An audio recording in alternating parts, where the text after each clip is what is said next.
and go. Welcome to the Lovecraft Country Discussion Group podcast. We're discussing episode 8, Jigabobo. We have your illustrious host, Taylor May. Moderators and contributors, China, Yeli, Pamela Wood, and our newest member, Micah. I am Justin Davis. Please enjoy the show. Okay. This episode was excellent. This was everything that we wanted. This was everything that we needed. It hurt, but we loved it. So we are going to get into, we're just going to get into the biggest thing that everyone could not ignore, and that was these topsy-turvy twins. They were terrifying. They scared me, and I'm not a jump scares person, okay? That's not me, but they got me every single time. Thoughts? What are your thoughts on the topsy-turvy people? Oh my goodness. The fear that went through America over these two, some folks call them demon dolls, some called them just crazy names, but we know that they are in the show called Topsy and Bopsy. They are riffs off of the topsy-turvy dolls that were made long before, I think before the Civil War. And Yelly, you can say maybe more some specifics about it. But long story short, you had one that was dark skin on one side, you flip the skirts, and you would see the lighter skin doll on the other side. These dolls proliferated for years and years. They're still being made in the Caribbean, but they are of a different sort, meaning they're just two black dolls, no definition of color. But anyway, so these crazy little demons begin to follow our heroine after the spell is put on them. But they are a part of Black minstrel shows, and this has been pervasive since forever, and formed some of the strongest caricatures of Black folks that could have been made from that time till now. So of course they have, this crazy hair with skewed ribbons tied all over, sackcloths. I think if we look close enough, we'd probably be able to tell the name of the flour sacks that they were wearing. Not unusual for slave children during those times. And so it's just a riff off of that, except of course, this perspective of how they turned out is probably something from the white gaze that is beyond anything that anyone could have ever imagined. And so seeing them bop day and night following our heroine was truly terrifying for a lot of us, as we saw. They are also accompanied by a tune that is equally haunting and creepy, which is, it's Stop That, it's D-A-T, Stop That Knocking, because of course, all people of color or Black people during that time could not say the word that. I'm being facetious. So this tune was written in 1847, and so it was called Stop That Knocking. There's a current riff of it from the 1980s that was redone. I don't know why anybody would redo Black minstrel songs, but it exists, and this is the tune that is actually in the show, and it was done in the 80s, and they, of course, they Lawrence Welk it by making it Stop That Knocking. You must stop that knocking. And so, of course, we have wonderful music curators for the show who just created such a creepiness to it that I don't think anybody would like to hear that come on the radio anytime soon. Not anybody Black, at least. That was very haunting and scary. So, anybody? I'm with you. I don't scare easily. I am a twin. Like, I have my own Bopsy to my Topsy. But look, I was like, I don't even know if my sister and I could take those two because they were extra. That was a lot. I just want to just big up the dancers. The choreography was amazing. A blend of kind of classical blackface minstrelsy, the kind of buck dancing, and then also kind of modern dance moves. You find a lot of like hip hop dancing. And so I thought that was pretty interesting, the mashup of those things. Now, a little bit of background on the Topsy-Turvy dolls. They've taken a lot of different forms, right? Sometimes you'll have a white and a black doll. Sometimes, as Pamela said, you'll have two black dolls with two skin tones. Sometimes you'll just have two black dolls. One is dressed nicer and the other one is dressed with poorer, more simpler fabric. After Uncle Tom's Cabin comes out and this character in the novel Topsy becomes popular, then a lot of the dolls begin to kind of take the form of Topsy. But before that, this doll was really a doll that was created by enslaved women for Black children to play with. And it was a form of subversion. It was a form of kind of building self-esteem for children. So I worked at the FAMU Black Archives and Museum, and the curator there was like super into dolls, and she had a couple in the collection. And she was talking to me about how people really don't know how enslaved women would make these dolls to build up the self-esteem of the little children. The tattered, plain-looking doll was the one that they played with openly. That's what the slaves' lot was. But the one that had the finery on, they would play with in secret. The mothers were still trying to teach the children that you are valuable, you have worth, and you're worthy of the finery. You're worthy of a better life, but this is what I can offer you. So I think that's really important because looking at Topsy and Bopsy and the fact that this is the terror, this is the entity that is meant to terrorize Dee is so apropos because she's this confident, intelligent, self-assured Black girl who somehow was raised free. You know what I mean? Like she wasn't raised to shrink the way that even her mother was. And so the direct antithesis to Dee's character is this stereotypical kind of inhuman Black girl creature. And it's almost like throughout the episode, you see these various kind of stock characters from blackface chasing and kind of haunting our main characters. So it's not just Topsy who's haunting Dee, and quite literally before when they're even casting the spell on Dee, when the cops have her in the alley, you see this whole thing is being presided over by Uncle Ben, and he's kind of like he's watching this go on. And then the specter of the Mammy haunts Ruby when she's walking to William's house in this neighborhood where she now lives with him, and the white guy accosts her in the street and asks her if she's the maid. So you have kind of all of our characters to varying degrees being haunted by the spirit of blackface. And to me, I think what I took away from that is like under the white gaze, under these characters that are kind of part of the white imagining of Black people, these grotesque stereotypes, Black folks are always kind of offered that. Like it's always chasing us down. There's always the choice to sell out. There's always the choice to like buck dance and coon and shuck and jive to get ahead. It's always on the table for us. And we run away from that. We shrink and we hide trying to maintain a sense of dignity and selfhood. But it's always there looming. Do I sell out? You know what I mean? Do I just do a little bit of shucking for this job or for this position or for this opportunity? And I think that there's that. And Dee is completely anti all of that. In fact, she's more afraid of the silencing kind of Black girl box of Topsy than she is of the cops. She goes into the lair of Lancaster and cusses and yells at white male cops. Like that's a Black girl I don't think many of us can imagine today. And this is 1955. And I think that that's really important because Dee is kind of, we have to kind of really think about Dee being kind of the extreme end of like kind of a Black girl that we all wish we could be. And how even though she's been raised in a supportive family that allows her to be this way, the society and the outside world is still threatening to kind of like pull her into that box. So yeah, there's that. And Pam, didn't you have a note about addressing the end when one of the Topsy twins was tearing off Dee's arm? Oh, yes.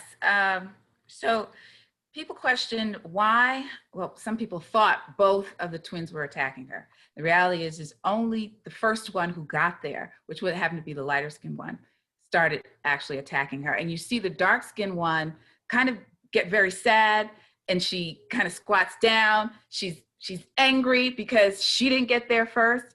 And the thing is with the doll, you really can only play with one side. And so the thought process is, in the land of toys, the saddest thing is a child that doesn't want to play with you as a toy. And so they depict that, which is so interesting, that she just like collapses. She's upset, you know? And so I think it's very interesting how they did the direction first of how the doll appears coming up the subway. You have one stepping backwards because technically she's under the skirt and quote unquote probably can't be seen. And then all of a sudden the dark skinned one pops out to say, ha, you know? So I think they tried to portray the doll in its physical form if it actually came to life in such magnificent ways, though. I know it was scary, but even after the darker doll pops out the side, the other one, the first time you see her face, she's upside down. She literally backwards. As a child would do with a doll. Exactly, because you can only play with one at a time. And so the other one's upside down while you're playing with the other one. Exactly. Yeah.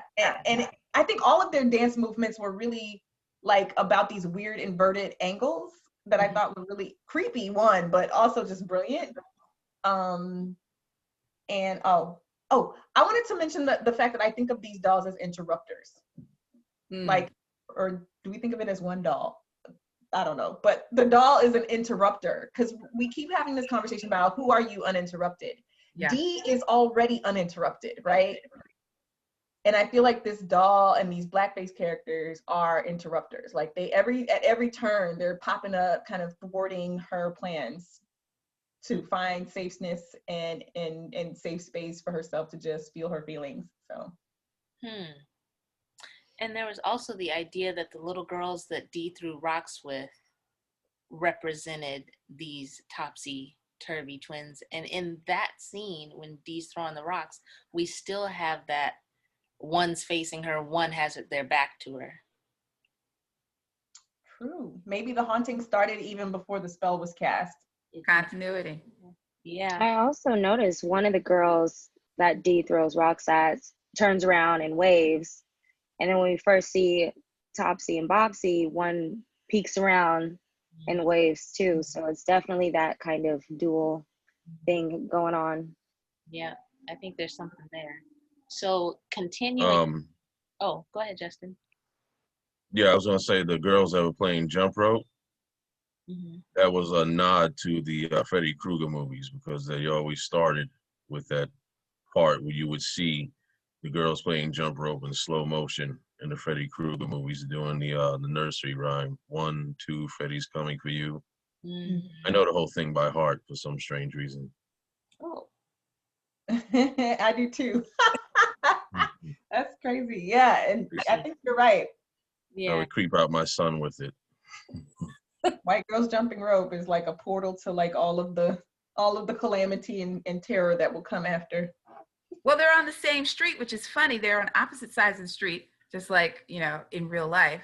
You know, these girls are having a normal day. Nothing could possibly go wrong. Everybody who's Black on the other side of the street is distressed. Letty is on her way to whatever. And Diana's just like frantic. And they're just playing, going on about their lives as they normally would. Is this our Whitey on the Moon theme coming through again? Scott Heron. Yep. Okay. Okay. 2 different realities. Yep. Exactly. So continuing on our reference train, we have the color purple. Yes. So if everybody takes a look at, if we were to put side by side the picture of Diana and the character of Nettie in the color purple, as Nettie is being kicked out of the house by Mr., you would see they have the same hairstyle, I should say. They have the same basic dress on, and they are in distress. From that scene, you know that Nettie, well, you know, prior to that, Nettie's the intelligent one. She's gotten the education, but she cannot stay in that place because she is interfering what Mr. wants to have happen, meaning either you're going to be with me or you're going to have to get out. And she could have been the siren there because she screams. Nettie screams as rocks are being thrown at her. Here are rocks again in Lovecraft. Our girl Diana has picked up rocks to throw at the other girls. All this stuff keeps coming up over and over again about how similar these two characters were distressed. Mr. sends away Nettie to go, she ends up on a worldwide journey to bring back her family.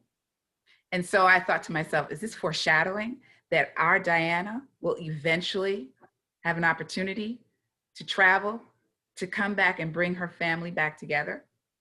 I don't know.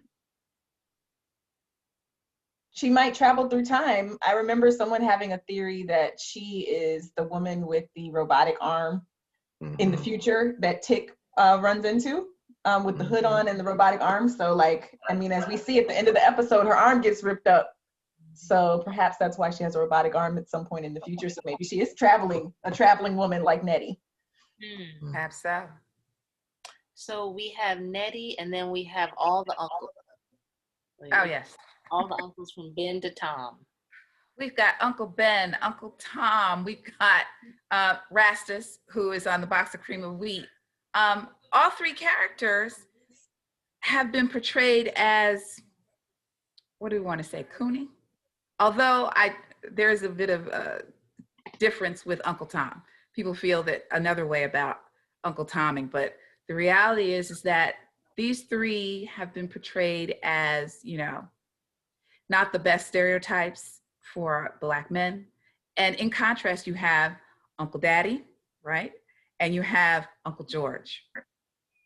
Completely different uncles from what the white perspective has kind of tried to taught us to believe that Black men are. We're talking about whatever. But the reality is these are uncles Dee would never really think would come into the realm of her existence other than on a box or in a book, you know? And this is probably her worst nightmare. Her absolute worst nightmare. You know, every episode we've said, who are the white monsters? There's white monsters everywhere. But for her, they're Black monsters. So I think this is just like mind-blowing that they could turn it around that way, that the very thing you would think would be of comfort, the term uncle, doesn't work that way for her. I think that's really interesting. Like, now that I think about the point you just made, Dee has lived in a pretty well-protected Black world in Black Chicago.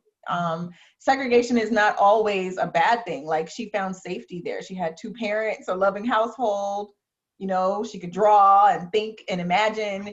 And for some Black folks, I think that is the scarier thing. Like, Dee wasn't afraid of white folks at all. It was, you know, some people are like, our worst enemy is ourselves, you know, as products of this tortured white imagination. Like a coon and Black folk, a sellout Black folk is worse than a white folk. You know, like some people really are of that mind. So maybe that's why Dee is, like you said, kind of uniquely afraid of these Black characters as opposed to the white one. It's her worst nightmare. And considering that they are demons, this child realizes towards the end, of course, that if you don't confront your demons, she sets them up to come into the garage. In life, if you don't confront your demons, you are faced to see them every day, no matter what. She had decided, you know, in her mind. On top of that, she goes to see the cops, as you mentioned, Yeli, and you got a Black girl facing a white man.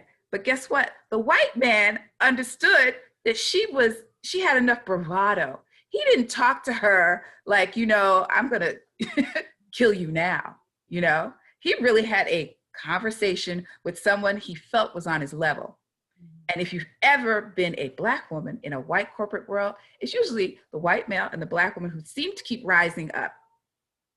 And they're always either teamed up as one who's had to do that, who's teamed up with a white male superior, you know? This is not an unusual relationship or something that's unusual to be seen. I just found it very like, oh, that's like going to work. I got to talk to this man about some stuff. I got to ask him. He didn't tell me everything I needed to know. She went in there with purpose. and didn't think twice about it because she felt, I'm your equal. Mhm. Amazing. Kind of And it child I'm goes trying back raise. to okay. And it goes back to, you know, how fiercely Dee feels about her mom. And so when I saw Uncle Tom's Cabin, it made me think of A Key to Uncle Tom's Cabin, which was sort of the sequel written afterwards, because the author, Harriet Beecher Stowe, was started getting all of these negative reviews, a lot of positive too, but a lot of negative reviews for misinterpreting, you know, or misrepresenting slavery. And so The Key to Uncle Tom's Cabin was written, you know, kind of given what we call the receipts. Like, here's all the documents, here's all the facts. Y'all not about to, you know, take something that I put out and try and flip it into something it's not. So, you know, we have this key coming back into play, which the keys have always been, you know, mentioned throughout the series so far. And so Dee, in a sense, is a key to changing a perspective, I think. You know, she has the ability to change her own reality as she sees it for herself, and very much portrays this through her art. You know, changing her mom's image to Arithia Blue because she sees the strength in her mom that she doesn't even see. You know, using her art to sort of, I thought in the garage, kind of conjure Topsy and Bopsy, you know, drawing them out and luring them into, you know, her space to play on her terms. You know, so I feel like she is, in a sense, her own key. Everybody's been looking for the key to this, the key to that, something open. And she very much is secure in the fact that, no, I'm my own key.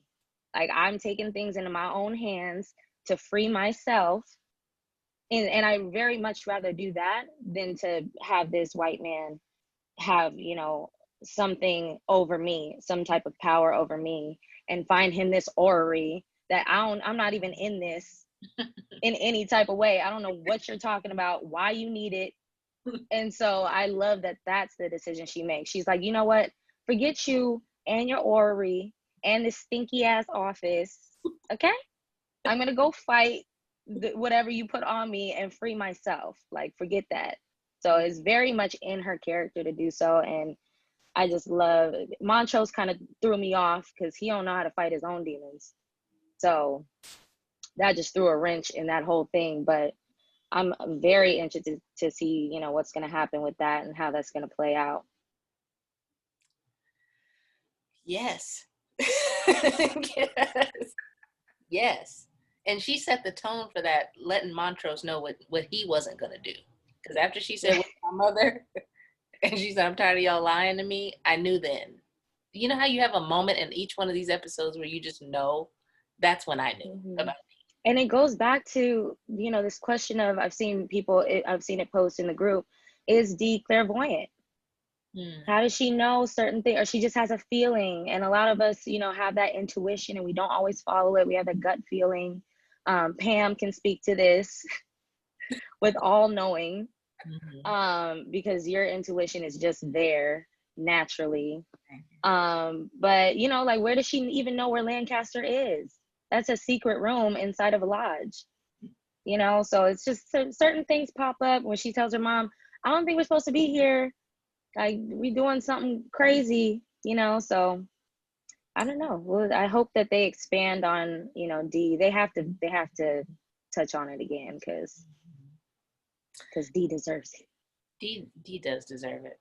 So what she didn't deserve, though, was everything she was dealing with at this funeral. And going to kind of circle back to the funeral, because outside we have the Nation of Islam and we have Black politics happening outside of this, a Black political sphere happening outside of a very controversial and very high profile and unfortunate event. So, Eli, what are your thoughts on this, what we're seeing here? This is a really interesting time. So the death of Emmett Till, the killing of Emmett Till, and I like that Letty was very specifically telling Tick it's not a death. He didn't just passively die. Someone did this to him. I be telling my students that all the time. It's actively killing someone. But this is a moment in which Black political genealogies are taking some interesting shapes. And so we actually see kind of like a representation of a couple of these strands in this moment where everyone's outside by the hundreds waiting in line to go view his body. We see the woman come out and vomit after viewing his body. The first woman we see who speaks is this Black woman who she prays, to herself. She says, all we can do is pray for the Lord to protect us from this evil. And then immediately that's contrasted with the fiery talk of those Nation of Islam brothers. They're standing up on this soapbox, they got their kufis on, and they're shouting, my brothers and sisters, I say no more. And then you get kind of like a call and response because the crowd says, no more, and that becomes a chant in the rest of the scene. And then compared to that, you have the Black minister who's speaking to the white press, and they're interviewing him, and he's kind of much more calmly saying we need to be organized and we need to, use the law. And so you really see kind of, again, that Black person who's not going to be out in the streets trying to organize, but they will stay home and stay in prayer. There's still some of us who just stay in prayer, you know what I mean? And pray for Jesus to come and help us with our race problems. You see the Nation of Islam is an organization that really rises to prominence and rises in popularity during the 50s. And Emmett Till's death definitely has something to do with that. So the Nation of Islam is a grassroots organization. They organize in the prisons. They organize on the streets, on the street corners. They're trying to recruit the everyday Black person. There's not this kind of elitist kind of approach. And then the minister really is symbolic of kind of this kind of more mainstream Black civil rights pathway that you see, where it really is much more about integration. It is about appealing to the morality and the sympathies of white America, as opposed to speaking inwardly to each other, right? The Nation of Islam is speaking to the people are speaking back, the minister's speaking to the white press, he's not speaking to the people. So I think it might be a critique maybe of that, although we know that the civil rights movement definitely involved Black women prayers, and some of us are still here and surviving on our foremothers' prayers. Civil rights movement definitely had some valuable work being done and some grassroots work being done, and the Nation of Islam is not without its issues, but it definitely spoke to a segment of our population. And after Emmett Till's death, this is when a whole new group of Black people who weren't even really thinking about political involvement and engagement get more directly involved. It inspires and lights up the whole country. And so we'll talk more about the influence of his death, I think, in some as the conversation progresses, but definitely an important moment. Mm-hmm. Also, I wanted to mention real quick, this is also the moment where you see kind of the early stages of a Black culture revolution. Not only did the Nation of Islam bring forth this kind of like Eastern culture, this Near Eastern culture, this Asiatic Black man idea, but you also see, like, the cop even says when he asked Dee her mother's name and she says Hippolyta, he's like, oh, you with these African names. So this is actually the time and period in which Black people start really exploring African culture and like their origins. And some of us start giving our children African names and Islamic names. This is where all Jamals and Keishas and those kind of names do come from at this moment. We're just trying to find alternatives to the whiteness and the things that whiteness has done to us, the harms of whiteness. Mm-hmm. Yes. And so I'm trying to weave these all together. So from this scene, because there's some elements of this that kind of carry over, the idea of death and decay. So death, decay, hell on earth, all of that is starting to stew at this funeral. Thoughts on death and decay, because Dee makes a few sort of interesting comments, and she, I believe, is the only person that brings mention to what is that smell? Yeah, like, what is that smell? That's him, isn't it? Like, what is that smell? Like, your office stinks. Like, Dee, this death notion, even when she gets the spell put on her, and now she has flies buzzing around her head, there's maggots coming out of the ground, there's this death theme that's happening. Even when she runs off and the other cop was going to go after her, and Lancaster goes like, well, no, she's already dead. Don't forget about her. She's dead already. It's like, what's going on with death in this episode? I would say the death is actually the stench. Let's be very clear. The stench of death that is so pervasive. So it is the summer of '55 in Chicago. The 1950s are noted as, on record still, as the worst heat waves to ever strike Chicago on record history. So having said that, and you see everybody is just sweating this entire episode and everybody's glistening because of the heat. You have the blackouts. There are rolling blackouts that happen during that time. You see where Montrose and Tick sit down on the sidewalk, and then at some point the lights across the grid just go off. So it is not unusual at that time. And you hear, if you really listen to the platform announcements of the subway, I'm sorry, in Chicago they call it the L, right? L. It's the L. I apologize, I'm from New York. And so on the L, you hear the announcement that because of the electricity and blackouts, well, we're gonna have a problem. That's why everybody exits down through the station. And so, yeah, everything starts to decompose, literally. When they are casting that spell on her, maggots, you know that their type of magic is evil magic.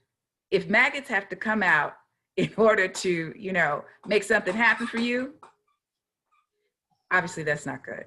And so she's the only one who's able to recognize that, you know what, everything stinks. The way Bobo died, the way you all are standing around here, the way these cops are treating me and think they can get away with it, literally everything stinks. And so she makes commentary throughout the episode about it. Okay. Let's connect these to the Black Shogoth at the end. Thoughts on him? Well, I had a connection. I thought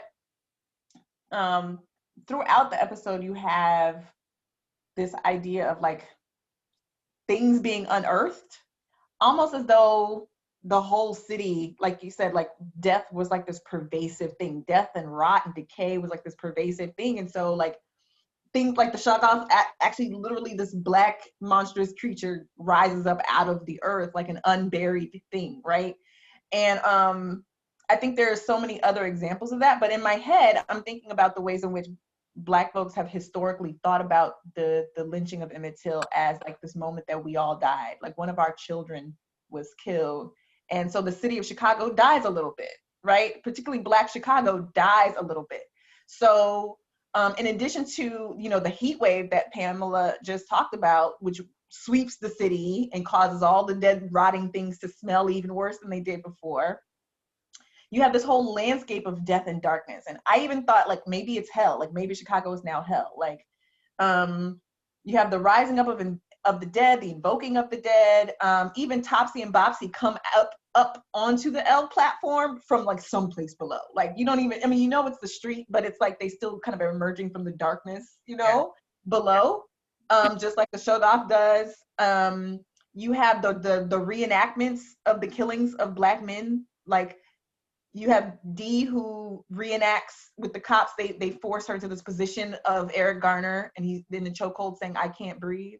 You have Christina reenacting the killing of Emmett Till. So there's this invoking of the dead, like they're all being like invoked, awakened from the dead. And of course Emmett Till. You have the flies and the maggots. You have the prayer that the woman makes about saving them from evil right at the start of the episode that I just mentioned.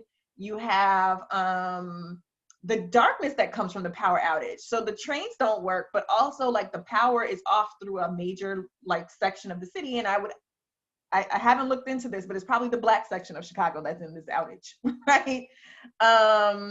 Even when you see Letty listening to music as she's developing the photographs, it's Stormy Weather by Billie Holiday. And the first line of that song is, "Don't know why there's no sun up in the sky." So it's this darkness that's just covering Black Chicago, right?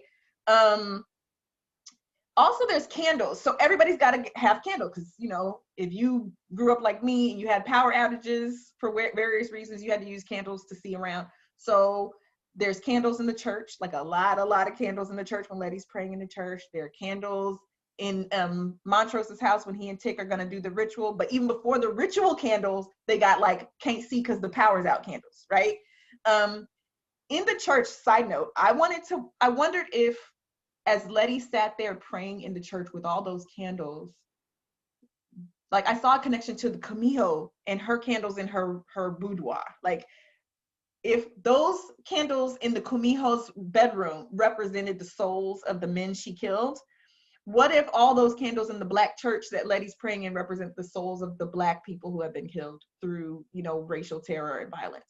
Like maybe that's what, you know, maybe there's a parallel there some kind of way. But back to this notion of like darkness, I thought about DMX's album, It's Dark and Hell is Hot. So I'm thinking Chicago's dark and Chicago's hot. Also, I just found this out. This is definitely got to be a reference to this Twilight Zone episode. It came out in 1964. It's called I Am the Night, Color Me Black. That's the episode if you want to look it up. And in this episode, the sun would not rise in a town in which a man was unjustly executed for killing a racist in self-defense. So this white guy kills this racist white guy in self-defense, and the town is like bloodthirsty. They want this man to die. They want to kill him. And because they actually killed this man who was just fighting for his life against a bigot, the sun won't come out. So the whole town is shrouded in darkness. But by the end of the episode, you realize that the sun won't come out wherever hate lives. So they actually mention in this Twilight Zone episode that the sun will not shine on certain section of Chicago. That's one of the places. I think there's North Vietnam is mentioned, some other places in the world where, you know, hateful things are happening in 1964, but the sun does not shine in a section of Chicago. So Rod Serling literally was inspired to write this episode based on the killing of Emmett Till. And it was so controversial, like the first version of this episode, that network executives and other people tried to essentially interfere and keep it from being aired. And so at the end of the day, they had him censor the episode and kind of pare it down to something palatable to present. But he was really trying to tackle this issue of racial violence and racial killing. Instead of having a Black man lynched, though, he had a white man who was essentially lynched by his own people. So that's definitely something I thought, like, this dark section of Chicago coming up again, like, and Rod Serling really picking up on this moment where Black folks are shrouded in darkness behind, you know, the killing of this young man. That's mind-blowing, Eely. Like, that is... Yeah, I just found that I was like, what? This is crazy. So that's definitely a nod to Rod Serling, which I thought was really appropriate. Wow. Justin, you had something on the Shoga? Shaga? Yeah, there's just been some theories floating around in the group. They're wondering if it's Uncle Daddy George. Is it Dora? Is it Montrose? I'm leaning towards Montrose because when he did the spell, he claims to have dyslexia, but he looked suspicious as he said it. It seemed that he may have changed the words around, like we said before, that it came upon him. And so because his whole intent, which is what was mentioned before, a body, intent, and so forth, his intent is to protect Atticus. So by him being the Shoggoth, and then there's also a question of the amount of time, because he was with D, and then all this happens, the melee at the house with the bullets flying. So there's questions whether that's the case, but time has never really been clear on the show when things happen. So it's still a possibility. There's all kinds of theories floating around, like when the Shoggoth came out of the ground, is he Black because he came out of the ground and the asphalt is Black, the ground is Black, he just manifested? Or is it actually Montrose? Like I said, I'm still leaning towards Montrose because his whole thing is to protect Atticus at all costs. So there's been a lot of theories that have floated around. There's a long-running post about that. I think it's important to note too, like this Shoggoth is way bigger than the other ones. The skin is black, which I thought was a direct contrast to Christina's Chagas, who are, you know, pale. You know, they don't like light. This one jumps through some fire, so, and it's clearly not affected by light at all. So I don't know if it's because Tick, his blood is, you know, more powerful. And so when he conjured something, and you know what, technically Montrose was the one to conjure it. It was so it would make sense. It would be something that would give him the power to protect Tick, who is in the circle of protection. So it makes sense, but it is a lot more powerful than the ones we've seen. It was a whole. This Shoggoth not being afraid of the light shows that it's fighting on the side of the light versus the other ones that are fighting on the side of darkness. That cower in darkness. So carrying on this train of protection, let's talk about the mark of Cain. And understanding that it's a protection symbol, but the notion of invulnerability versus immortality in this mark of Cain that now Letty, pregnant Letty, has, and it was given to her in a church. That whole thing. Yeah, the mark of Cain, which is also found in the Bible. Cain slew Abel, and the punishment that was put upon Cain was that he was given a mark so that no man would slay him. And he was said to be a vagabond and a fugitive in the earth. And he was banished from, basically banished from Eden to the land of Nod, east of Eden. So that mark, the mark of Cain, is supposed to be protection. Why does Christina have this mark and the Great Whites have this mark? They clearly are, sons of Adam, but which side? The evil side, which would be Cain. So by them trying to get back to the Garden of Eden, maybe they're trying to change something and put it in a different order. There's that possibility. And this mark is a protection spell, and it was placed on Letty. And that's why we see later on that the bullets couldn't affect her. So.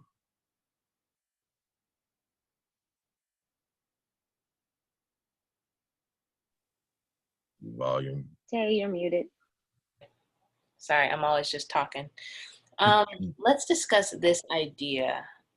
Why Christina would be able to just walk pell-mell into this church just fine, and she nearly broke her neck just trying to get into Letty's house. And let's I know that this is a fine line because it could very easily be said this is like Jesus versus hoodoo, but we're not going there. We're not going to do it. But we're going to just try to explore what's going on here with the idea of the temple. Who's the temple? What's the church? Who's the church? Why would someone that is perceived as evil be able to just waltz right? I mean, granted, we are understanding that it has to do with intent, energy, intent, Generally, the intent in walking into Letty's house has been to be about some nonsense. Now, Christina going into the church, we could argue that she was just there to have a little chat with Letty. She wasn't in there to really knock over anything.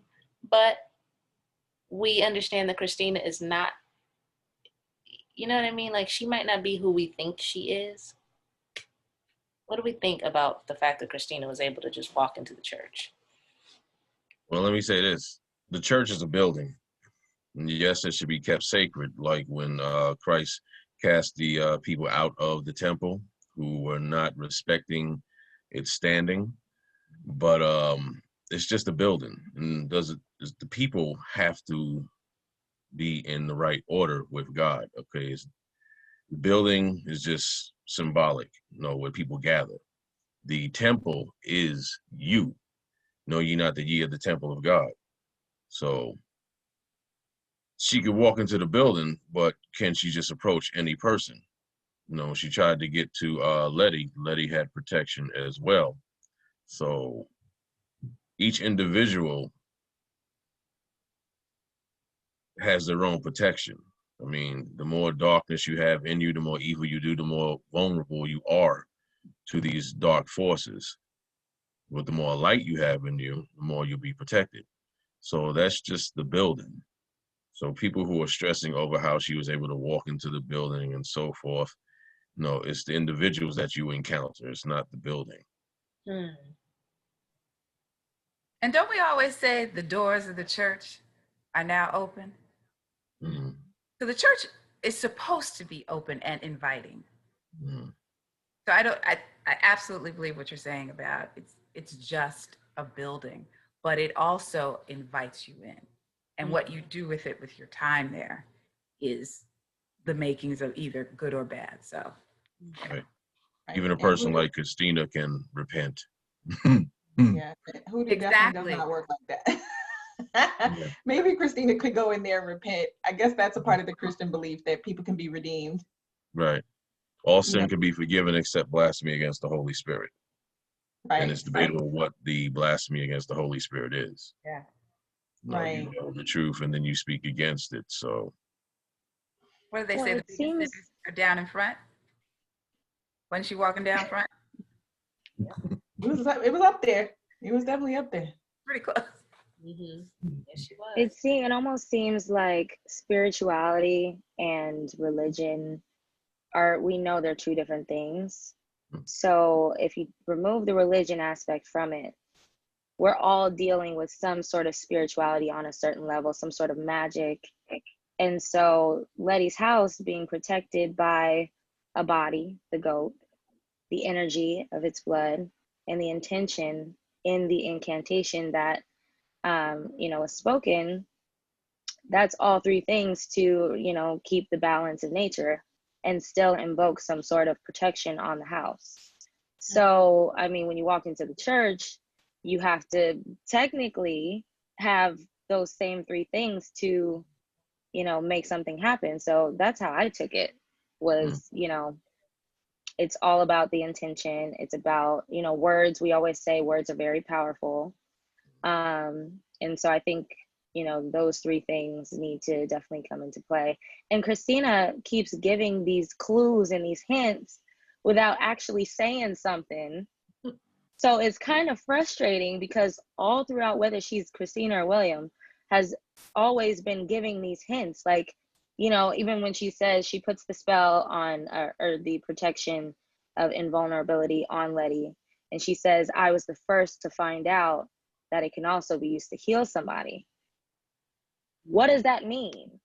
How is Letty gonna be like, she's just like, okay, cool story. But so like she's given some information, but in a sense it's like, okay, what is this supposed to mean to me? Even back when she's talking to Tick and he tries to shoot her in the realtor's office, he's like, look, I didn't come here for a history lesson. What's the point here? What information are you giving it, and why, and how is this going to help me, if it's going to help me at all? And so she keeps dropping these little bits of knowledge out of context and making people run around in circles and mull it over until it actually maybe means something. I think she And likes so I saw a theory. Say what? Sorry, go ahead. Well, I saw a theory of like, maybe, in that vision that Gia has, where Tick is essentially losing his life force, his energy, maybe Letty can somehow figure out the invulnerability spell and use it to heal Tick, or there could be something there, because Christina definitely heals from her injuries having that spell. Yeah, I think Christina likes playing with people. Like, I think the whole doll idea is really prominent here. Like, I think she sees these Black people as dolls, but they don't even know their own power. And that's and that's what I was gonna kind of say about hoodoo. Like, hoodoo don't function like the church in that and really to the point about defining what magic is. It's using tools to direct energy toward a very specific purpose. Period. It doesn't have to be all this other crazy stuff. It's really just that, and using knowledge, techniques to direct energy to a specific purpose. And so hoodoo is about specific. Hoodoo comes out of the Black experience, surviving slavery, colonization, putting together the most potent things that we got here from Africa and the things we learned from here to save our lives and keep us thriving and living and surviving. So hoodoo is about specific remedies and addressing specific problems, problem solving. The church is a generalized place. When you go to the church, you're just coming to the symbol, the symbolic place. Whatever you bring to it is what you bring to it, good, bad, or ugly. And then there's Jesus in there somewhere, and you might come to try to find that connection. But hoodoo is like, okay, in this moment, there's this door. We got to keep crazy out of this door. It's very immediate. So that's I think the why. It's not necessarily a question of like what's more powerful, although I will say there is something that we really need to think about in terms of these Black characters scrambling around looking for white magic in this book and all the pages and everything when their own magic is working for them. And they don't seem to realize these drawings work for her. These strategies work for her. Putting on that baseball cap as a helmet work for her. Using the blood and the goat and the hoodoo ritual worked, and it's still working, and I feel like it's almost like a wild goose chase that's ultimately going to bring them back to themselves as people of African descent and their own cultural traditions. Right. Yeah, I'm glad you said that, because it makes me think of all the times I was dragged to church and I'm sitting in this holy building and I'm like, all right, when are we leaving? Did the choir just start another verse? Mhm. Did they just stop the song and start it back up? Okay. So just being in the building, it has to be the intention behind it. It has to be the prayers you say. And it reminds me of when Letty, the last time we saw her in a church, she was dead in the eyes. She was there searching, like you said, searching for some kind of something to mean something, some sort of purpose. And with the churches, you have a body, which is yourself. You have intent. You're determined to go there. You're seeking. But what is your energy? Energy is also required. What is the individual person's energy? What are you bringing? Because there are a lot of people who are in the churches who are there for ulterior motives. People get funny when it comes to money, when that plate goes around, or when you rise up to the top in an organization and things get skewed. Yeah. So the belief systems and the intention and the energy, and hoodoo is all about making sure that energy is right, whether you're approaching the deity or the deities or not. Like, your energy has to be checked at the door. Everybody can't come in like the church, so it is different. Yeah, there's a lot of imbalanced energy in the churches. So let's jump a little. We're going to jump into this theme because as we're talking about, the church and the idea of good and evil and light and darkness, this theme of duality is very prominent in this episode. And it's even involved with the idea of the autumnal equinox, which Tick calls Christina out on her way out of the mausoleum. Now, Eli, can you explain a little bit about what exactly, because the only thing that I personally understand about this equinox is just that it deals with polar opposites, like above on the northern hemisphere and the southern hemisphere, and one's spring and one's fall. But that's about as much as I understand about this. Yep.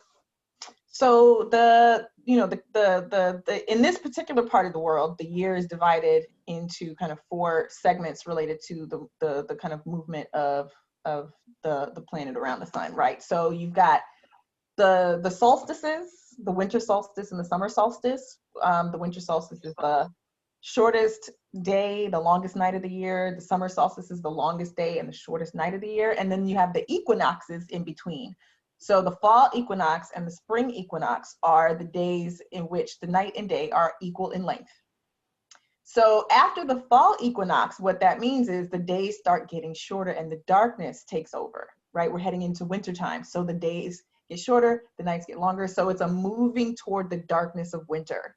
So the equinox really does represent the duality, because it's like the last day of the year when night and day are going to be equal.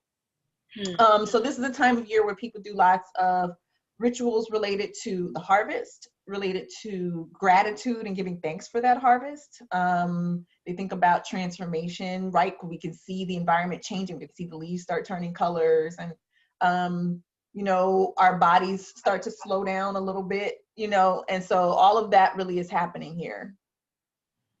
So I think that this episode definitely does have an acknowledgement of kind of the light and the dark.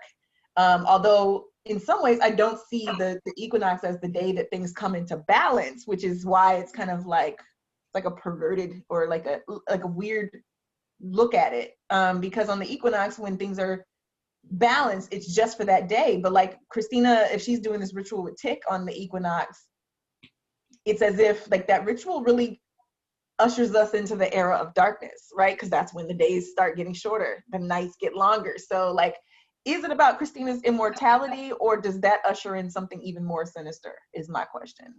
Because this whole episode, again, is cloaked in darkness, but you do have kind of these interesting contrasts with even the clothing in the episode. You know, Christina's wearing light clothes for most of the episode. You have Letty wearing this black and white, half black, half white outfit.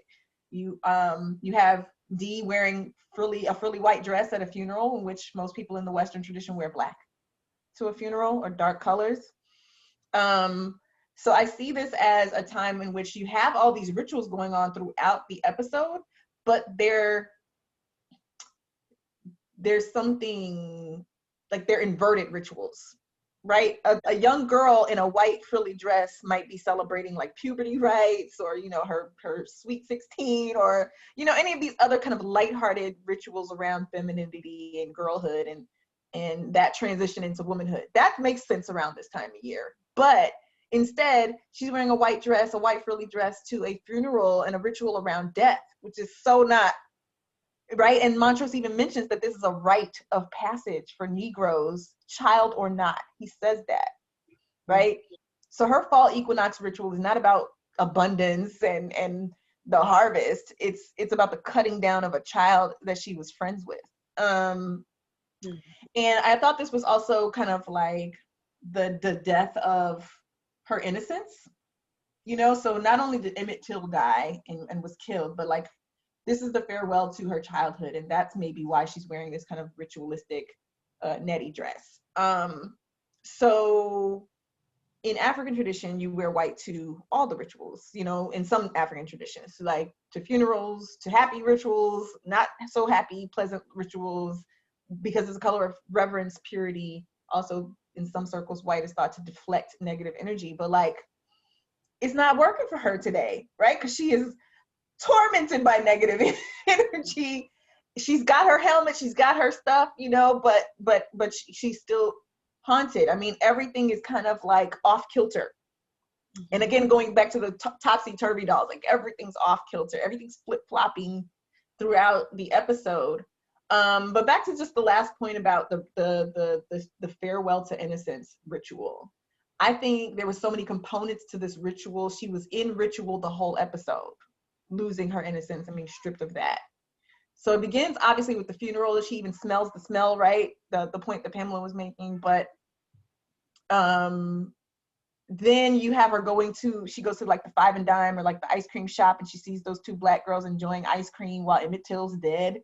First of all, why is the shop even open? Because all the other shops are closed in observance of this community ritual of mourning for this child, but they're open. Maybe it's a white-owned shop and they didn't care. I don't know. But the girls come out eating ice cream, and again, she can't even relate anymore to such a childish, kind of joyful, recreational practice. She's just like, no. She throws rocks at these girls. It's almost like a death to her own childhood innocence, right? She cusses at grown-ups, which is completely out of pocket for well-trained black children. She cusses at Montrose. She cusses at grown man police officers. So I think this is an episode in which, unfortunately, her fall equinox ritual involves the loss of her childhood and her innocence, because she's being chased down by these terrors. just you know, and because she's a black child in America. Yeah. Wow. Yeah. Oh, let me see. I'm trying to think of any of our other themes that could connect to this. Um, D in Lancaster, the flowers, pruning flowers. Mm-hmm. So Dee busts in through Lancaster's office, and demands to know, what have you done to me, right? You would think she was 40 years old and just, she is full-blown woman by now, by this point of the episode. But when she walks in, you see Lancaster's evil cohort sitting down, pruning and trimming roses in a vase. And if you look behind Dee, you'll see other vases full of flowers. There are flowers everywhere. And, for centuries, flowers have been used to cover up the smell of decomposing bodies. That's why we have sprays at funerals. Of course, this is before the advent of embalming. And so, as you can see, Lancaster, of course, his part of his body is decomposing. He's always rubbing the oils on his body to keep the skin supple. He's got a body decaying in the closet. And Dee, of course, is confronted with the decomposing body of her best friend, Bobo. If you have ever had the awful opportunity to smell a decomposing body, it is something that will sear your brain and you will never forget the scent and the smell of that. So when Yelly talks about the loss of innocence, my God, smelling that, it changes your life. Unfortunately, I have smelled it. And so I'm saying to myself, I can imagine, as someone who's like, is she 13 or 14 now? Having to actually have that imprinted on her brain. So by the time she gets to Lancaster's office, she recognizes that scent. Mm-hmm. She's not going to say what it is, but she recognizes it and it triggers her immediately. Oh, and by the way, it stinks in here, Whereas when she learns that that's the smell of Bobo, it's just like overwhelming. But for them, get your act together. It stinks in here. So. Yeah. Now, Pam, I'm also going to ask you to explain this one because I missed it. This gets so deep. This show, this rabbit hole, I feel like Alice down the rabbit hole at the beginning of every single episode. And I don't even climb out at the end. When Cinnamon comes on, I don't even get back and find my dog. Like, I'm so... Please, the Knights of the Templar. Okay. So we have a member, and hopefully she catches this, F. Angel Merritt, who showed her papa, who's 89 years old, all the episodes of Lovecraft. He immediately tells her, my God, there's so much Masonic stuff in here. Someone's giving up the secrets. He said, but you know what? That Montrose is a secret Knights of the Templar. And so if you're familiar with the Knights of the Templar, they were a sect during the Crusades, that were just guardians, basically. And they fought fiercely. They had their own code that you'd never back down from adversity or challenge. And you'll begin to see some of those things click through the episodes if you go back, and I know everybody goes back. That Montrose has been giving oaths. He's been saying, I am sworn to protect what I need to protect. And for Montrose, I believe that is the book. But more importantly, it's to protect Tick from the knowledge of what's in the Book of Names. As a Knights of the Templar, that's really his only concern. So you'll see him doing all these adverse things to what the group wants, which is, obtaining the book. And he believes, I believe, that they should be kept from the knowledge because it is too much. You'll notice he'll always inject that you're never going to beat them. But if you have to beat them or try and get into some confrontation with them, as he instructs Dee, you must never, ever make it easy for them. Because Montrose knows, as he said, he gives us a hint that he lost his best friend. And I'm assuming that's back in Tulsa. And so he can identify with her feelings. And as she is getting her armor on, he cannot see what is happening. And by the way, that bathroom door was not locked. So we have this civility of the 50s where you don't bust in on a woman who's in the bathroom getting herself together, whatever that may be. And so he knows to send her this message that I know you're going to have to fight. I've been there before. And like Yahima has said, they have a thirst that cannot be quenched. They will keep coming. They will keep coming. And he has figured out that so long as I am vowing myself to keep and protect my family and to keep them away from this knowledge, whatever it is, this is his holy grail as far as he's concerned. As a Knights of Templar, he would be all about the mission, not necessarily caring about what everybody else is trying to accomplish. If anything, he's about the safety of others around him. So having said that, he also talks about to tick on the sidewalk as the blackouts are happening. He said, I married your mother because she was familiar. Our love was familial. And so the fact that he said that is the greatest kind of love or the best kind of love you can have, it's amazing that it begins to tie in that as something that is familial to you, something that is familiar to you, you want to protect that. And that's what the Knights of the Templar did. And so I'm going to swing in the Alice Walker novel, which is The Temple of My Familiar. Now, The Temple of My Familiar, basically theme-wise, deals with the challenges that people of color face throughout their entire lives creating their own identities. Not unusual to Lovecraft at all. So they slid that in, if you're willing to go that deep with me. And so the fact that Montrose also uses his dyslexia, and I think Justin pointed it out when they're doing the spell, I believe that he also did turn that spell around for himself because he checks Tick. Do you feel anything? Do you feel anything? Now we know Montrose is good at lying. We know he felt something. He's quick to cover up because he is that good with what he's been doing to protect. And so I believe he switched the spell on them. He became the Black Shoggoth, and I don't care that you see him in the garage with Dee, because as Justin said, time means nothing in Lovecraft country. You could be at two places at one time. We know that he's been known to dig himself out of the ground. You remember that scene where he comes out, which is why he loves the Count of Monte Cristo. That's his thing. The fact that he's dyslexic means he's been working mighty hard for many decades to beat it, overcome it in some way, which means he has learned how to memorize whole volumes. That's why he's comfortable with burning stuff up. I don't need it. Books are simply something for him to put in his filofax in his mind. And so I believe that when we see that Shoggoth come up, that becomes Tick's familiar. And we know a familiar is a spirit or creature or an animal that protects. And so, boom, work on that theory, see what you find. I think they're going to like that one because there were a lot of people that thought that was the Shoggoth, but couldn't really connect it like that. I like the connection. I tried.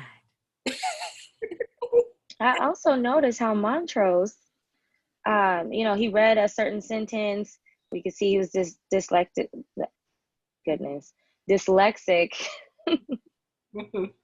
It's rubbing off. And then he proceeds to read or speak the language of Adam with no problem at all. Mm-hmm. So when Tick's like, there better not be no other secrets popping up, and Montrose like, it's definitely some secrets. It's some more secrets. He definitely has some more secrets. And I think it has to do with more magic for sure. Now, there were some people that were thinking that the Shoggoth was Christina, but Christina was busy reenacting she paid for the reenactment of the gruesome murder of Emmett Till and broke the internet because from what I've been reading, there were mixed reviews. There were some people that really believed that it sort of disrespected the story and the history of what happened to have this reenacted on a white woman.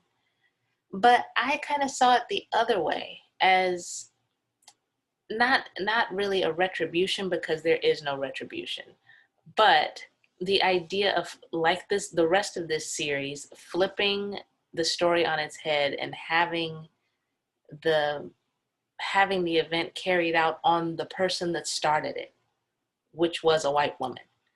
What do we think about what was happening with performative allyship, Christina, and what she thought she was doing, what she ended up doing, and if she got her point across? You know what? I think we all see this in our lives at some point, where, and you use the great phrase, performative allyship. There are white folks that you have had to either work with, come in contact with, who will say to you, what do I need to do to understand what's happening? What do I need to do? And so they take it to heart and they do their best that they can. I think that's what Christina was trying to take the elements of everything she knew about the case and go through it. But here's the problem. It's performative if you know you're going to come out on the other side, just like a newborn babe. You know, the fact that she has laughter after being beaten, shot twice, tied and cut with her throat with the, it wasn't chicken wire, it was what? Barbed wire. Barbed wire, right. The fact that she comes up and can breathe, how about that? She can breathe. And she's happy, she's elated. But has she learned?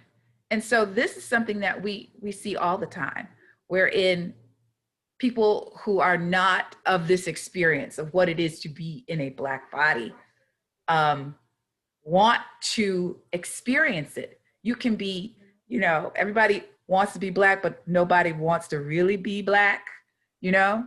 She's getting as close as she can to it. And I don't know, it's because she has some kind of feelings for Ruby. But to her, I think most of life is an experiment, an absolute experiment to try out.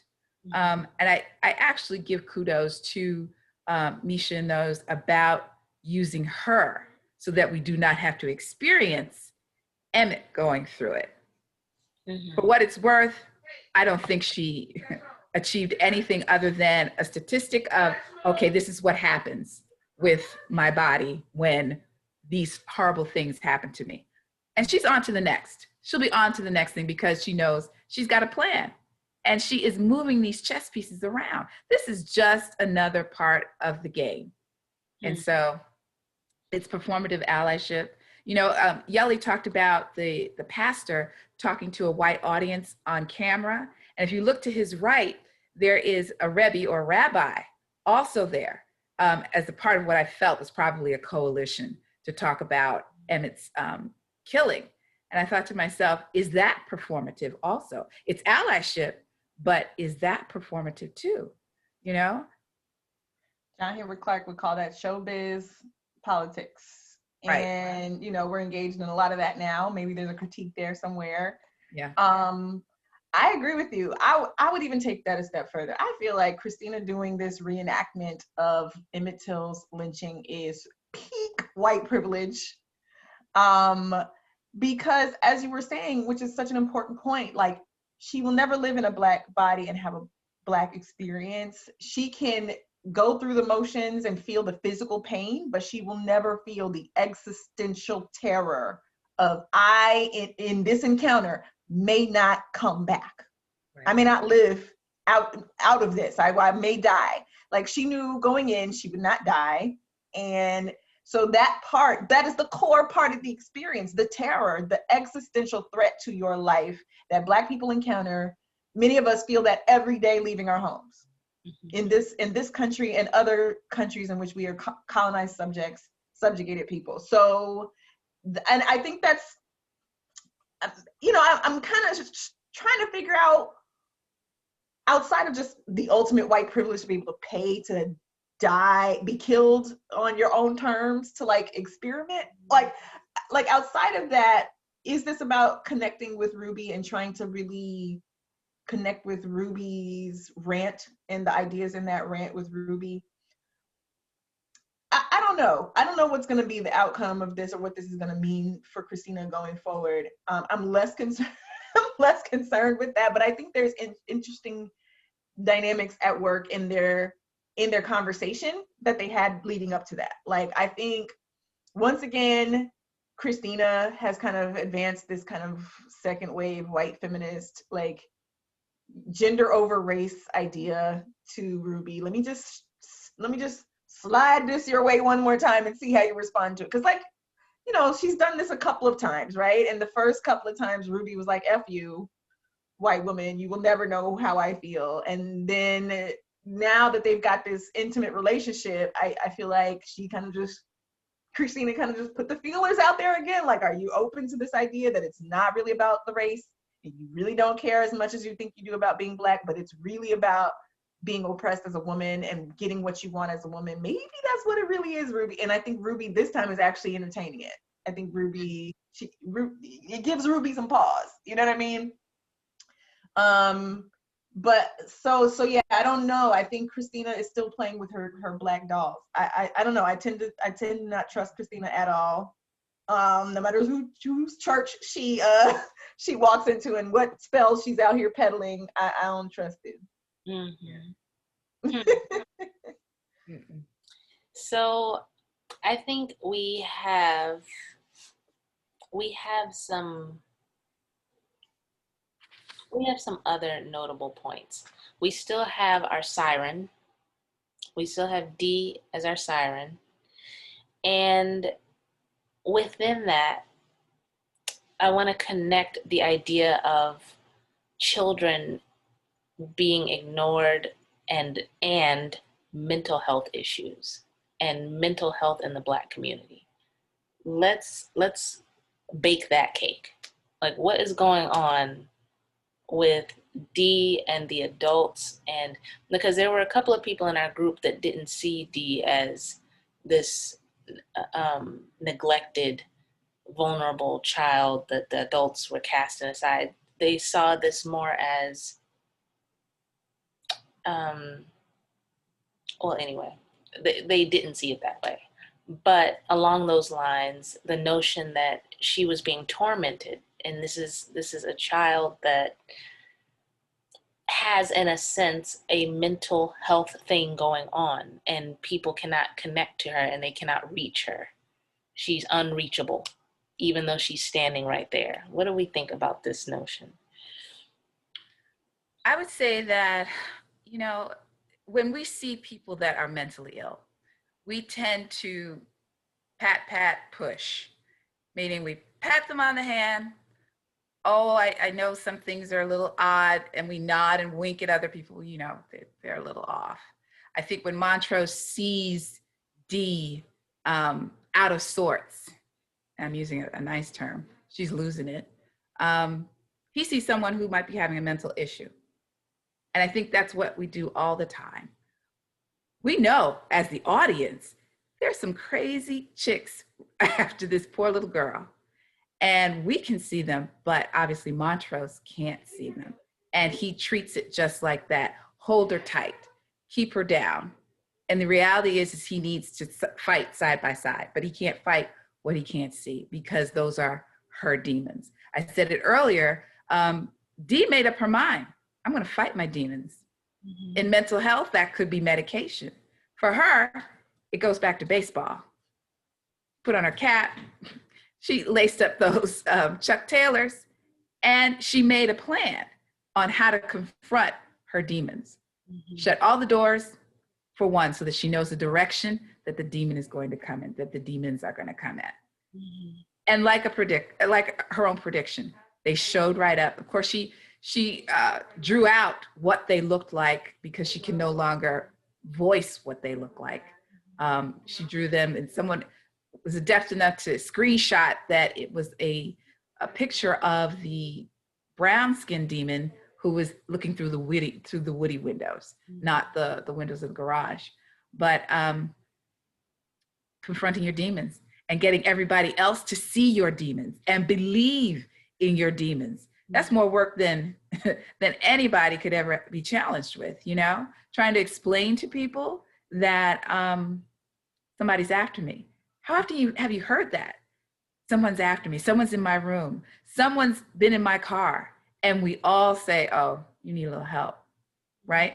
And of course, Black people have had the tendency to stay away from therapy. I don't know what was going on in the 50s. I think by that time they were doing, what do you call those brain, Electrodes, exactly. shock therapy and stuff. Shock therapy, electrodes, all of that. So I could see them carting her off in that way. And then she becomes exposed even more to these demons. As you can see, she gets ripped in the arm by that one. So if we leave her in a hospital, I don't know which way it's going to go, but I can see her ending up in a bed and them holding her down, you know, not confronting, helping her to really confront these real life demons, especially magical people. Montrose has said, and they got magic. How do I explain that? He needs to turn that switch on and realize she can see the magic too as well. So I think it's just mental health is something that we are not necessarily good at. We're getting better at it, but we're not good at it. Certainly not in 1955. And you know, it seems like Montrose is like extra sensitive about mental health as it relates to Dee. Like he does, and that's why I agree. I don't think she was completely neglected. I think everybody tried the best they could while also dealing with their own crises going on in the episode. But Montrose, remember he tells Tick the story about the gay pastor who was caught in the park and then was institutionalized. Yeah. So I think he's like, he's scared for himself. He's scared for Dee. Like, just fight them. Don't let them, don't let them get you, because what happens if they get you? You get locked up in the asylum or something extra. Like, so I think there's like, like maybe not even wanting to fully acknowledge that she might be seeing some stuff, just whatever it is, you put up a fight, but I think he did try to support her the best way he could. I think they all split up to look for her, but ultimately got distracted by, again, their own crises. And I think that's almost like the nature of Black parenting sometimes, under the duress of racial injustice and terror in America. Like, we have to be parents the way everybody else is parents, but we also have to deal with the threat to our lives and livelihood day in and day out as well, our safety and the safety of our children. And so sometimes even when we're thinking about protecting them, like, we got to think about protecting ourselves and all these other things. And so balancing all of that has been difficult for many of us. And it's difficult for the characters in this show. So I think that we have to kind of acknowledge the humanity of everybody involved. But like you said, Pamela, Dee puts on her armor. She's a warrior woman, just like Hippolyta, somewhere in some other dimension, fighting battles with her helmet and she gets the pipe, that's her sword. She puts her chucks on. She's ready. And so the point you were making about baseball, I don't know if this is an okay time to bring it up, but I thought, like, I noticed she had the Negro Leagues. You noticed her cap. You raised the question, Pamela, if it was Negro Leagues, and then we found out it was the Chicago American Giants, and which was like just one of the most dominant team for many, many years in the Negro Leagues.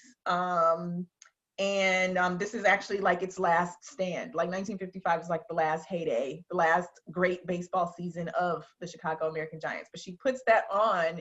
And so again, the like Black folks juju, like she's invoking the magic and the strength of maybe even that team, Also getting out of the kind of frilly feminine of her dress to try to feel maybe more empowered.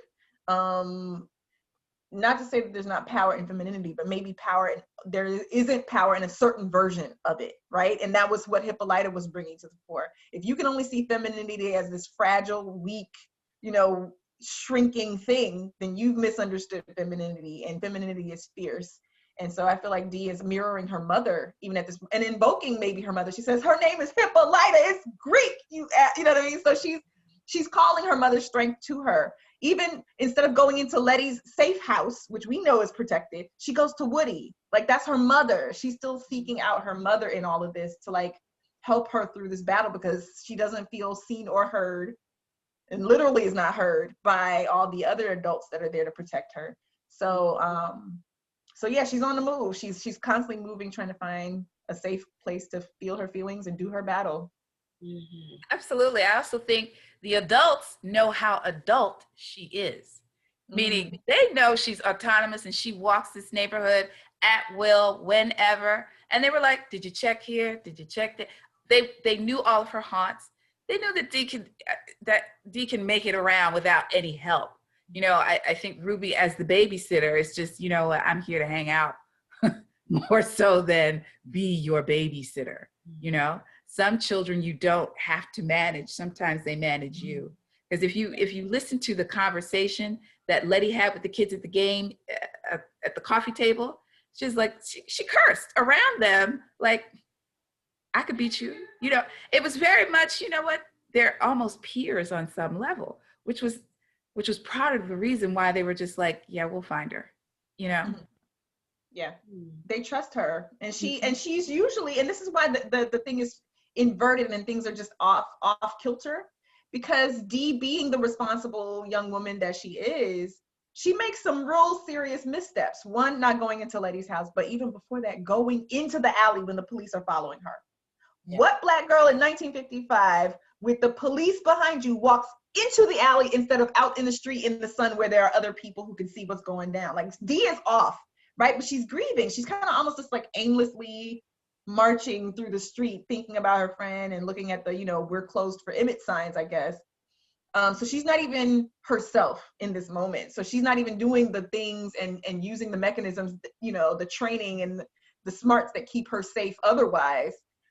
But the adults aren't aware of that. They're not even thinking, this is Dee grieving. Maybe she's not gonna be the responsible teenager we know her to be because something's different. She's going through trauma without her mama. Like that's unusual, right? So and a motherless child is just uniquely vulnerable in this world. And so she doesn't have access to all her tools until at the very end. They start coming back to her and she's drawing and she's kind of getting her tools together. But yeah, everybody's struggling with being off kilter and out of sorts this episode. So let's throw our theories out. And it is killing me because just before this, when we were just kind of having our round table talk, Justin threw out a theory and I cannot remember it for my whole life. But it was so good. Does anybody remember what this theory was? Yeah. Was it about Christina? I can't even remember if it was about who. Was it the idea that Dee is the robot arm person? Yes. Was that what it was? That was my idea. But that, and I think that came, and that wasn't really mine. That was someone mentioned that in the Facebook group. That a few people said that. Yeah. That Dee might be this woman in the future with the hood and the robotic arm that Tick saw when he went through the portal. Right, since her arm is injured by the Topsy twins. doll. I don't know if that was it. It was another one. It was another theory. And I can't remember what it had. About Christina being a conjuration of her dad. Oh, yeah. There it is. That. Yeah, like a magical test tube baby. Like he just created her.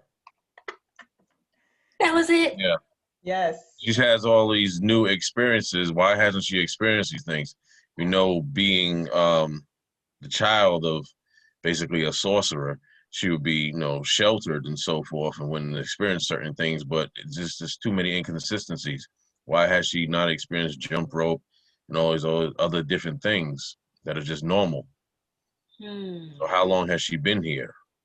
The only thing that I couldn't get around is if he did have, you know, the opportunity to conjure or create, you know, a life, why wouldn't he create his own heir? You know? Unless, why would he make a boy? Right, unless somehow he used Christina's mother as an energy, as a body, and was like, okay, this will work. I can conjure an heir. But because of her female energy, you know, came out with a baby girl. Mm. Because we know in the mausoleum, her mom passed at least like 22 years before here.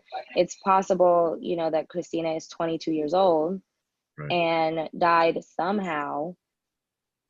But I was mulling that around too.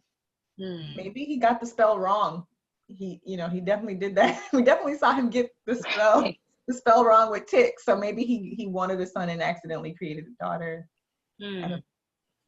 But And it's his wife's blood was not, like, she wasn't of the bloodline. So maybe that's how he knew that he needed to locate a descendant, a male descendant. Okay. Which is really twisted, but I mean, it's just a theory. I feel like nothing's off the table here. Right. Is it worth visiting? Because we're wrapping up. Is it worth visiting this love triangle? Not even a triangle. Whatever was going on with Gia showing up. Letty's pregnant. Tick knew it. She didn't know. He knew. Letty goes off on Tick because Letty has been taking it. She's just been taking it for episode after episode, and she finally had enough. Had enough. She heard about the whole backstory from some other woman from another country that just showed up and is sitting at her pregnant table talking about sex with her man. The Maury, I felt like I was on Geraldo. Like I did not see that level of drama coming. I could not have seen it. And neither did Tick. You know, and Tick had just had enough. And I was blown away by the response that this got, because there were so many people that were like, Tick shouldn't have thrown that. I'm gonna call it a haiku because it was. I don't care if the syllables were off. He threw that. What we had wasn't nothing. I'm not dying. Get out. Like that whole moment. And they thought that he was disrespectful to Gia. Gia didn't deserve that, even though she showed up not giving any info and was like, can we just visit this just for a minute? I think that we cannot close this podcast until we address this, because this was just, aside from Christina and Ruby, this was another really intense scene. Well, you know what? Someone in the group actually brought this up, and it was like 400 comments of people coming for his neck. I wish I could find his name, but he was like, well, it was after Gia's episode. He's like, well, if Tick knew something supernatural, why hasn't this come up? Like, why didn't he tell Uncle George? Why didn't he tell Letty? Because they're dealing with all of these supernatural things, you know, now. So when the Chagas pulled up in episode 2, or was episode 1? When they pulled up, it was like, you know, Tick kind of just, you know, obviously he was frightened, but he kind of handled things. He was like, okay, look, here's what we do. Somebody needs to get the car. It was just like, okay, but there's like literal monsters outside and one turning into one in this cabin. So that question was posed, like, well, why wasn't something said? And so when that came up in this episode and Letty was like, you didn't tell me that you have some type of history with the supernatural, or, you know, it was just, and I thought exactly what Tick said. I didn't even know what I saw. Right. Like the eyes, he saw some tails, his eyes were suctioned. Next thing you know, he's thrown across the room, has a concussion, and when he gets up, she's normal again. So it's like, stay away from, like, I get his reaction in that instance, and it's like, how do you even begin to explain something like this? He can't necessarily tell Uncle George, because as soon as they find out about the Chagas, they're walking into the mansion, and there's not a free moment to be like, y'all, let me sit you down and talk to you about what happened in Korea. You know, like, we're dealing with all this, but story time real quick. Like, I feel like, sir, we don't need to talk. Like, what, you know? So it's not really a moment where it's like, it probably didn't even click to Tick that it was something that related to what we're doing here in Chicago. Like, he was probably thinking, okay, Korea got some weird stuff going on, so let me just go back to the States and everything's cool until, of course, they run into all this stuff. So I get both sides. Letty's like, look, we've been dodging death for 8 episodes. And so I need you to bring everything forth from your knowledge that you know, especially if it involves, you know, the father of my unborn child losing his life. So I completely get it. Her anger was not out of nowhere. And I got to hear it from the ex. It was that part. I think it was that part for me, because we have seen Letty handle ghosts. She has handled monsters with multiple eyeballs. She's seen it all. But I feel like what we're not going to deal with is hearing about it from an ex. Like, I think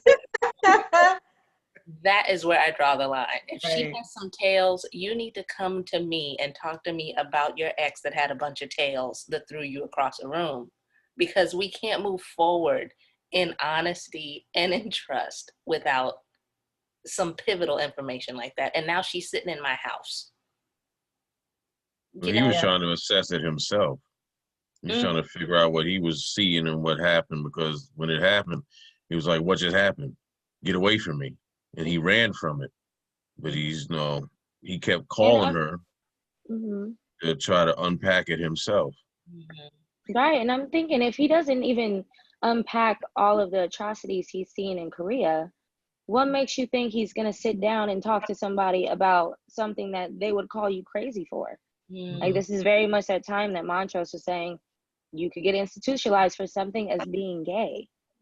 So if you say, I just saw some 9 tails, they would throw you under the institution.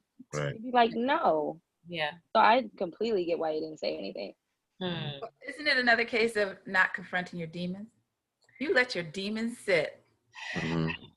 They're still gonna be there. They're gonna show up. They're gonna show up and show out. In the pregnant sitting room. Well, they come in your girl's mansion and sit down at her dinner table and say, let me tell you something.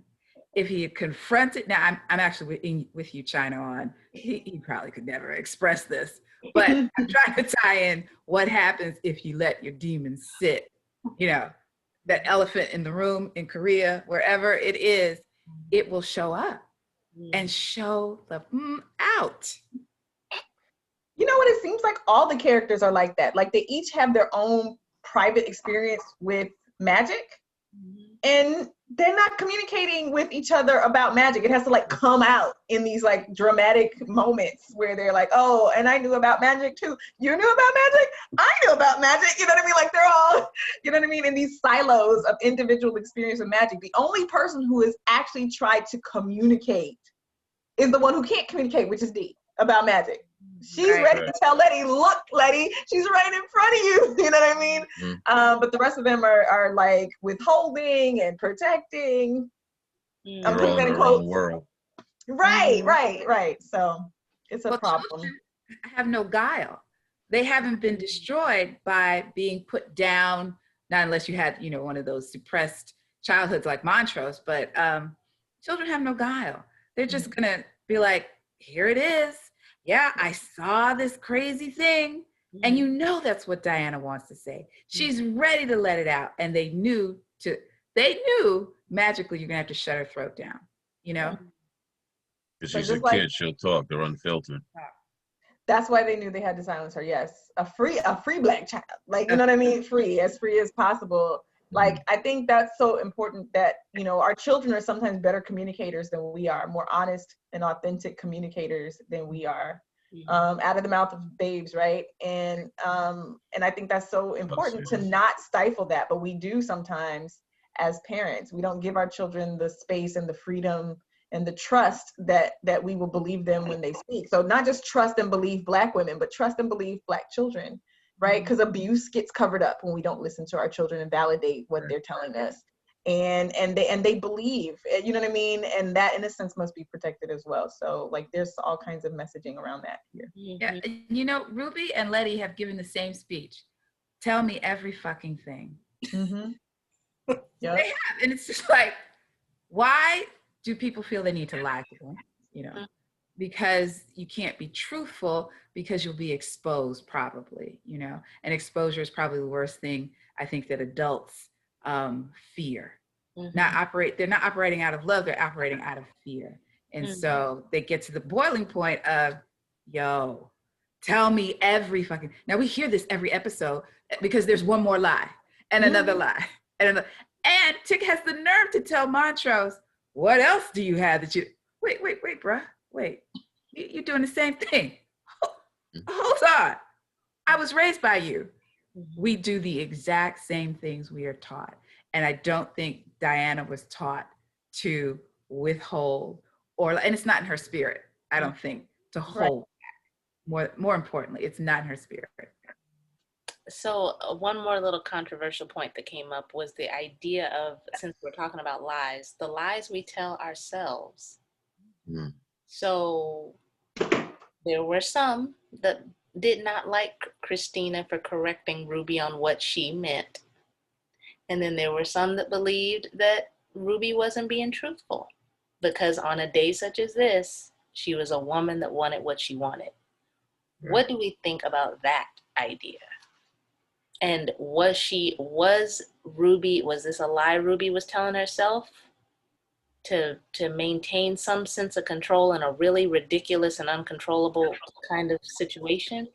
Or was Christina imparting some truth about, I did not force your hand. You came here, you knew what this was about, you know what I mean? There's no more mystery in this. And what do we think about that? The fact that she was with William on that day shows that her intentions are different than what she keeps on saying. Like when she spoke about Emmett. So she basically put a mirror in front of her face. You're not really what you say you are. And the only way to quell the feeling that she had was to take that potion and turn into Hillary. To absolve, like an absolve. So she felt a little better about it. Yeah. Black women are tethered. I was gonna say Black women are tethered to Black men and the Black community. And I think they hold tighter to it than anybody else in the Black community. I think Ruby knows the speech of, I'm supposed to be on the other side of town because that's what I've been taught. That's what I've been taught how to feel about my own community. I should be over there. But boy, oh boy, being over here in this mansion where I don't have to have the pretense of crying and caring and all of that stuff, it sure is nice to be up here in this AC. Right, because the power was out in Black Chicago. White woman, what it is. Sorry. I think the icons say the truth is a tree with many branches, and I think both can be true at the same time.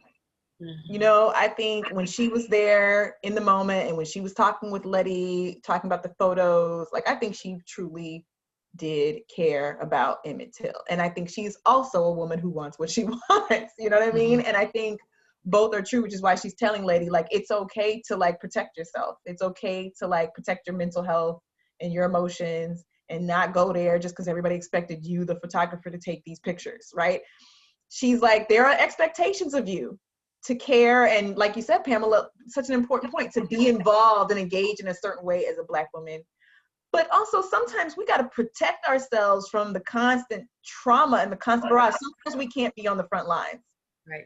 Sometimes we got to take a break and lay our burdens down, put our weapons down, put that down and allow someone else to take their turn. And I think I don't know if it's exactly what Christina said it was, like a complete not caring, but definitely a need for a relief of a break from it, an escape from it, even if it's temporary. You know what? Ruby, was doing both. Christina can say that because she's never been in a Black body. Right, exactly. She can separate the two and have the nerve to say, you wanted what you wanted, you know? Right. She can have that separate conversation and throw it on her. But I think you're absolutely right. They're not mutually exclusive. And all of those things can be a part of your truth. So. Final theories. The only last point I had was the shooting up of Letty's house, kind of bringing to mind the shooting up of Fred Hampton's house.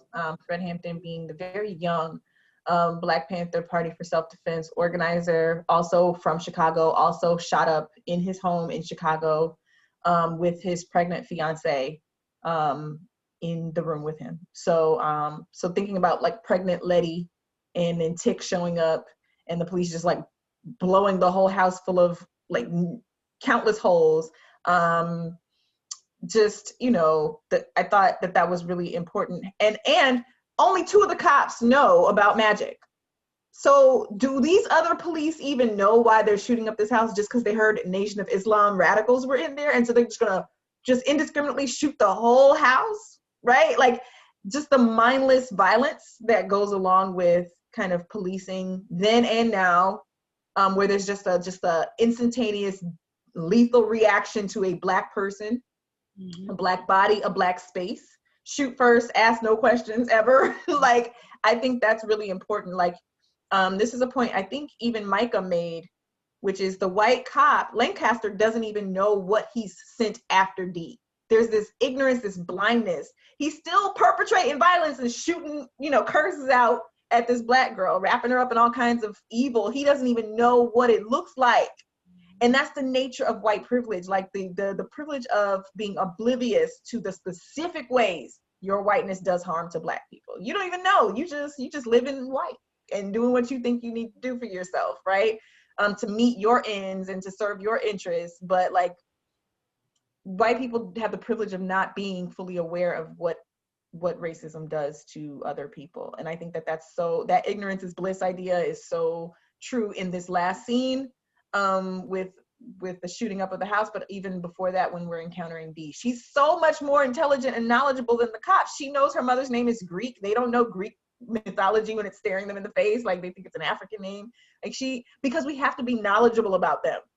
We have to know ourselves and them to survive, right? And they don't have the burden of having to have all of the knowledge of all of the people, right? They can be ignorant of even their own stuff and still be more powerful in some ways. So those were my last thoughts. They can even get away with crimes by claiming that they didn't know any better. Like that young boy, was that affluenza or whatever they were calling it? He didn't know any better, so they let him off. Yet if it was one of us, put him under the jail. Yeah. Only under whiteness is ignorance, innocence. Yeah, I think the 2 cops who are actually bumbling idiots, as far as I'm concerned, it just points to white mediocrity and how white mediocrity and power hook up and link up and never separate. And I don't care how powerful this young lady is and how bright and brilliant she is, she has no power in terms of their world. She's powerful to us, you know? And I just think that showing that the fact that these mediocre guys who don't know the name Hippolyta is Greek, you know, that's your history, bruh. You know, if she had lived now, she probably would have said, bruh, that's your people, you know? And so I'm like, how do you explain the beautifulness of something so great standing in front of them, and they just become these depraved people and treat this beautiful gift that we see as just garbage, you know, and attach something of death and decomposition to her. This is crazy. I'm going on. Go ahead. That's because our lives aren't valued. Exactly. But we do matter. There you have it. Episode 8. We've seen it. We have chewed it. We have delivered it. Oh, I didn't even watch the preview for episode 9. I'm not even gonna lie. The minute Cinnamon came on, I just shut my whole electricity off and had to lay in the dark. I just I saw it. Not the whole electricity. Blackout. Blacked myself out because In solidarity. Yes, Blackout. I just had to black out because I could not process this. Anyway, let us know what you think in the comments. Please add to this discussion. Throw us your theories. Like, comment, subscribe, share. We have 2 episodes left. Here we go. Good night. Good night.